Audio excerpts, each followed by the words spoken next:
Profil anggota DPRD Kabupaten Tanggamus, periode 2019-2024.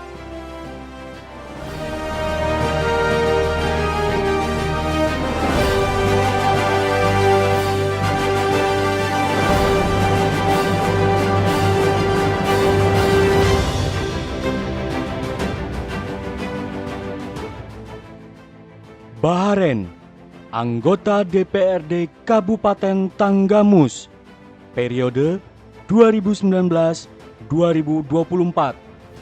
Partai P3, Dapil 1.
Nama saya Baharen, sarjana ekonomi.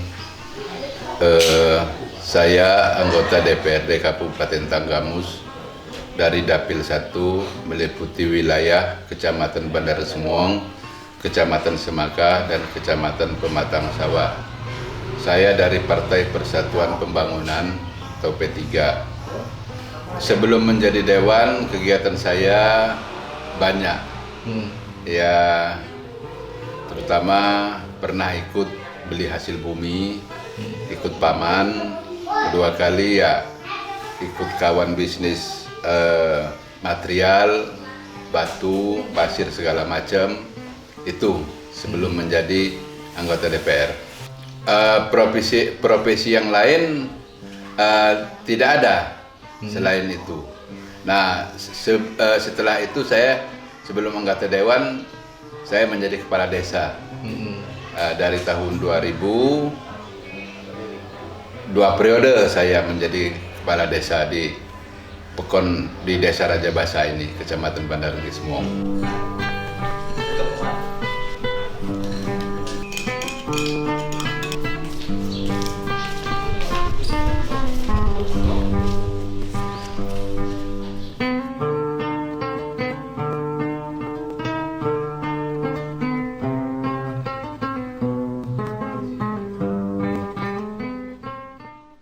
Saya waktu itu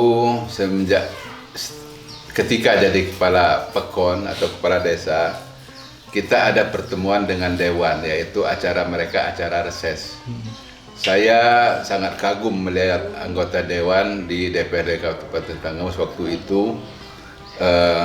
Mereka sangat hebat karena mereka bisa mewakili rakyat, terutama di dapil kami sebagai anggota DPR. Jadi mereka menyalurkan aspirasi. Jadi dari keinginan itulah makanya saya juga kepengen setelah beres jadi jabatan kepala Pekon, saya ingin menjadi anggota DPR juga. Itu aspirasi awalnya. Saya menjadi anggota dewan itu dari tahun 2014 sampai 2019. Yang kedua ini dari 2019 sampai 2024.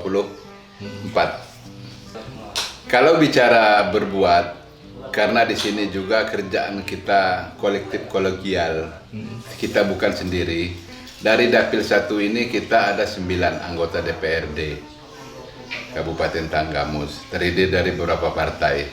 Jadi di situ terutama kita menjaring aspirasi dari masyarakat.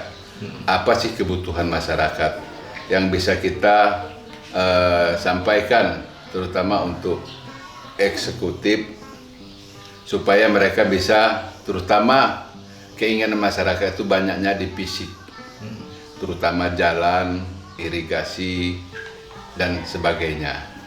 Jadi di situ kami saling, anggota DPRD dari Dapil 1 ini saling urun rembuk untuk menginginkan supaya apa yang diharapkan masyarakat, terutama di Dapil kami, bisa terlaksana, terutama untuk pembangunan semacam itu, begitu.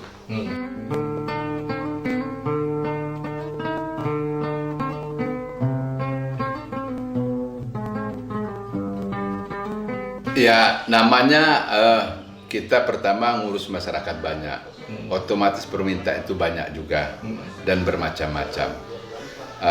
Di samping mereka minta fisik untuk jalan, mereka juga minta untuk yang lain, keagamaan, program semacam itu, dan di situ juga mungkin peternakan, karena kita juga toh tidak fokus di fisik aja, di bidang keagamaan, di bidang peternakan, itu juga kita harus sampaikan di sana ketika kita pembahasan anggaran, supaya agak diprioritaskan hal-hal semacam itu. Otomatis apa yang sampaikan masyarakat kita jaring semuanya, tidak mungkin nggak kita tampung, karena itu kan yang terjadi di masyarakat. Dan di situ juga kita berusaha semaksimal mungkin bahwa apa yang dikehendaki masyarakat kita bisa akomodir. Tapi di sini juga ada hal yang mengganggu, terutama anggaran dana. Itu biasanya yang menjadi ganjalan besar, anggaran dana. Ketika itu pun tidak bisa terpenuhi, kita harus bisa sampaikan dengan masyarakat bahwa usulan mereka mungkin tidak bisa terrealisasi tahun ini. Kita berharap tahun depan supaya bisa terrealisasi. Dan di situ juga masyarakat sangat paham. Ketika kita sudah jelaskan semacam itu, yang penting aspirasi mereka sudah disampaikan sama kita. Itu.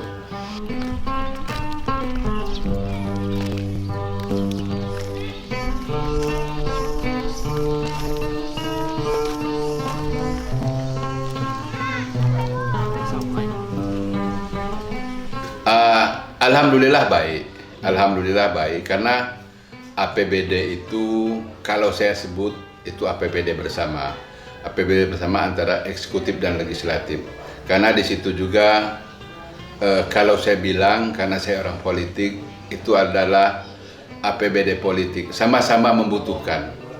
Dari pihak eksekutif membutuhkan, dari pihak legislatif sangat membutuhkan, karena semuanya punya janji di masyarakat. Ketika kita berkampanye, ketika kita bersosialisasi, ingin menjadi lagi untuk periode kedua, otomatis kita bersosialisasi bahwa menjanjikan sesuatu kepada masyarakat, dan itu harus terrealisasi. Jadi kita juga di situ, alhamdulillah sampai sekarang bisa bersinergi dengan eksekutif bahwa kita sepakat kebutuhan mereka kita penuhin, dan kebutuhan kita juga dipenuhin sama mereka.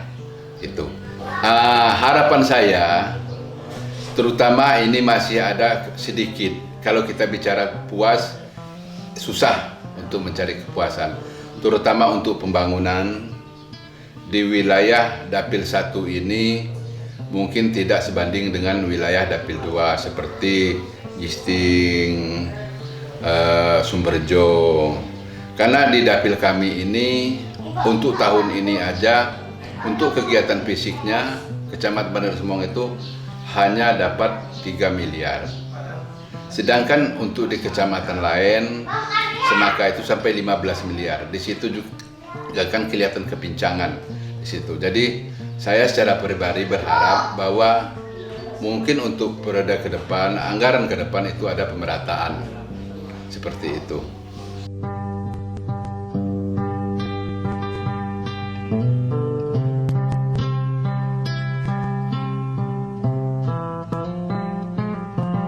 Nama saya Enok Matupah, pendamping dari Bapak Baharen sebagai anggota Dewan dari P3.